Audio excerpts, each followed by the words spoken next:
Նրանք չունեն որևէ ժողովրդավարական մանդատ խոսելու հայկական Սփյուռքի անունից, որը բազմազան է, բազմաշերտ եւ քաղաքականապես անկախ։ Սփյուռքը հանձնաժողով չէ, Սփյուռքը միլիոնավոր հայերն են տասնյակ երկրներում, տարբեր փորձառություններով, քաղաքական համոզմունքներով եւ առաջնահերթություններով։ Փոքրաթիվ անձանց շրջանակը, որքան էլ որ հայտնի լինի, չի կարող խոսել բոլորի անունից։ Հայտարարությունը հարցեր է առաջացնում թե կողմնակալությամբ, թե նպատակներով։ Ժագրաֆի Փափազյանի, դոկտոր Գարո Արմենի, ֆրանսիահայ հայտնի քաղաքական գործիչ Պատրիկ Դևեջյանի որդու Ֆրանսուଆ Դևեջյանի արձագանքն է Սփյուռքի մի խումբ հայ գործիչների բաց նամակին։ Խոսքը Հայաստանի կառավարության եւ հայ առաքելական եկեղեցու միջև ընթացիկ հակամարտության վերաբերյալ հայտարարության մասին է, որում 8 սփյուռքահայ գործիչ խոսում են եկեղեցու ինքնակառավարման կարեւորության, քաղաքական միջամտությունից խուսափելու անհրաժեշտության եւ Սփյուռքի հայերի կրոնական իրավունքների պաշտպանության հրամայականի մասին։ Ժագրաֆի Փափազյանի եւ Գարո Արմենի խոսքով այդ հայտարարության տակ ստորագրողները արտահայտում են իրենց անձնական դիրքորոշումը, ոչ թե Սփյուռքի։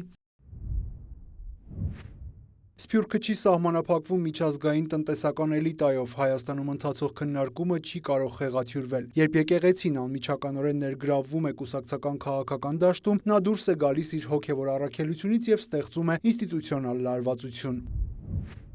Փոքրաթիվ անձանց շրջանակի փորձը ներկայացնել իրեն որպես սփյուռք, քաղաքական օրակարգը քողարկել կրոնական լեզվով եւ կոչ անել արտաքին ճնշման արշավների ընդդեմ Հայաստանի ընտրված իշխանության ազգաշինություն չէ։ Դա խմբային շահ է, առաքինության կերպարով ներկայացված խառնված անձնական, ինստիտուցիոնալ կամ ֆինանսական շահերի հետ, որոնք բացահայտված չեն եւ չեզոք չեն։ Այդ բաց նամակի կոչը վտանգավոր է համարում Գարո Արմենը։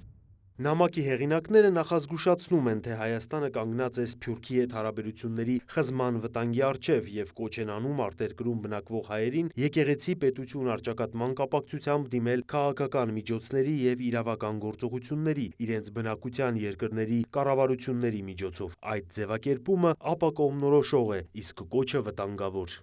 Դևեջյանը համամիտ է, որ եկեղեցու եւ Հայաստանի Հանրապետության կառավարության հակամարտությունը վնասակար է թե դրա անմիջական դերակատարների, թե ողջ հայության համար, բայց նաեւ շեշտում է, այս հակամարտության պատճառը միայն Հայաստանի կառավարությունը չէ։ Գարո Արմենն էլ ընդգծում է հայաստանյաց առաքելական եկեղեցին ոչ շենք է, ոչ հիերարխիա։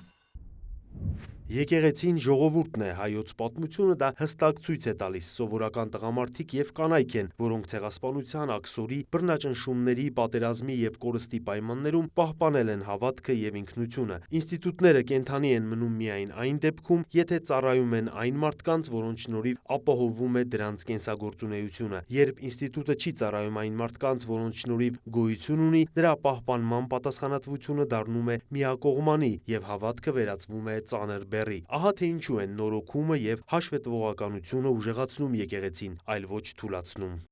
Եկեղեցու ներգրավվածությունը քաղաքական դաշտում հեռացնում է այն իր համախմբող առաքելությունից եւ ազգի վերակուսակցական հենասյան իր կարգավիճակից։ Դևեջյանի ընդգծումն է։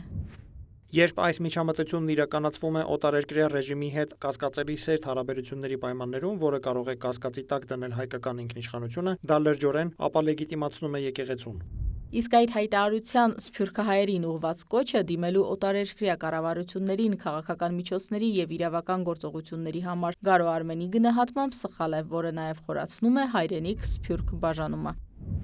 Սփյուռքահայերը ունեն բոլոր իրավունքները եւ անգամ պարտավորությունը պաշտպանելու Հայաստանի անվտանգությունն ու ապագան այն երկրներում, որտեղ ապրում են։ Սակայն Հայաստանի ներքին հարցերը այս ձևով միջազգայնացնելը սփյուռքյան համայնքներին վերածում է ճնշման գործիքի ուղղված հենց Հայաստանի Հանրապետության դեմ։ Դա խաթարում է Հայաստանի ինքնիշխանությունը, խորացնում հայրենիք սփյուռք բաժանումը եւ լրացուցիչ լծակներ է տալիս այն ուժերին, որոնք Հայաստանի բարին չեն ցանկանում։ Հայաստանի ճակատագիրը չի կարող բանակցվել օտար մայրաքաղաքներում ինքնակոչ ներկայացուցիչների կողմից։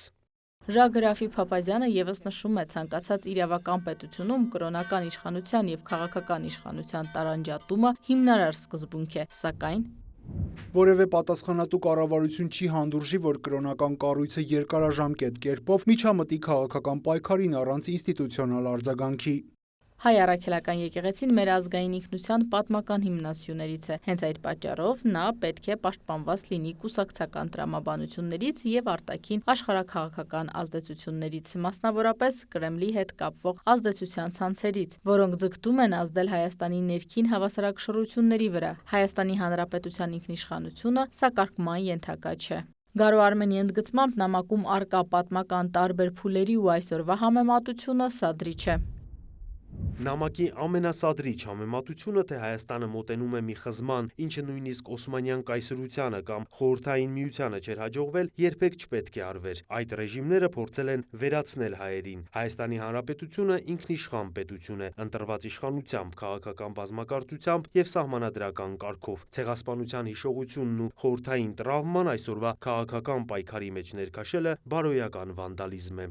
Հայաստանը անկախությունից հետո ժառանգել էր կոռուպցիայով ու կառավարման խնդիրներով թուլացած պետություն, ինչը երկիրը դարձրել էր խոցելի։ 2018-ի փոփոխությունները միտված էին հաստատելու հաշվետու եւ թափանցիկ իշխանություն, ու այդ գործընթացը շարունակվում է, ընդգծում է Գարո Արմենը շեշտադրմամբ։ Ադրբեջանի հետ կործանարար պատերազմն ու դրան հաջորդած ողբերգությունը համազգային ցավ են, սակայն դրանց արմատները չեն սահմանափակվում որևէ կոնկրետ ժամանակահատվածով կամ վարչակազմով։ Դրանք տասնամյակների անփութության ու վատ կառավարման հետևանք էին, որի գինը ժողովուրդը վճարեց այրյամբ։ Պատմությունը չի կարող վերաշարադրվել հեղինակություններ պաշտպանելու համար։ Գարո Արմենի խոսքով այդ միջավայրում վարչապետ Նիկոլ Փաշինյանի ղեկավարած կառավարությունը որդեգրել է դժվար, ոչ կատարյալ, սակայն կենսունակ ուղի՝ ամրապնդել պետական ինստիտուտները, ընդլայնել Հայաստանի դիվանագիտական եւ անվտանգային հնարավորությունները եւ առաջ մղել այնպիսի գործիքակազմ, որը նվազեցնում է նոր պատերազմի ռիսկը։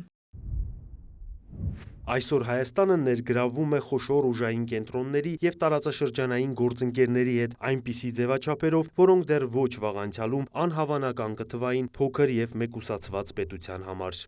Չնայած մարտահրավերներին, այսօր կան զարգացման հնարավորությունները, որոնք նախկինում անհասանելի էին։ Գարո Արմենի խոսքով Հայաստանին անհրաժեշտ են ուժեղ պետություն եւ ուժեղ եկեղեցի, լեգիտիմ իշխանությամբ ու հաշվետու ինստիտուտներով, առանց քաղաքականությունն ու հավատքն իրար խառնելու։ Սփյուռքից Սփյուռքում ապրող մեր մյուս հայրենակիցներին կոչելով Գարո Արմենը, Փափազյանը, Դևեջյանը հիշեցնում են եկեղեցու ու պետության դերերի եւ այդ դերերը պահպանելու կարեւորության մասին։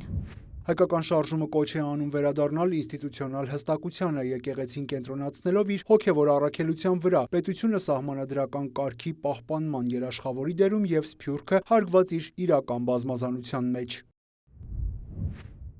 Եթե հայկական Սփյուռքը ցանկանում է օգնել Հայաստանին, ուժեղացնել այն եւ նպաստել նրա կայունությանը, ապա պետք է աջակցի այս կերտվող ժողովրդավարությանը, այլ ոչ թե նրանց, ովքեր հարձակվում են դրա վրա, ուղղակի կամ անուղղակի։ Ինչ էլ որ լինի, Հայաստանի Հանրապետության քաղաքացիների ընտրությունը իրենց ապագան որոշելու իրավունքը պատկանում է միայն նրանց։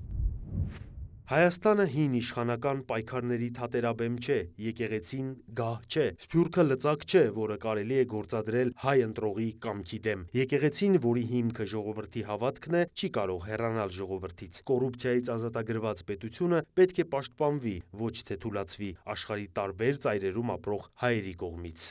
Իրինամ Կրչյան, լուրեր։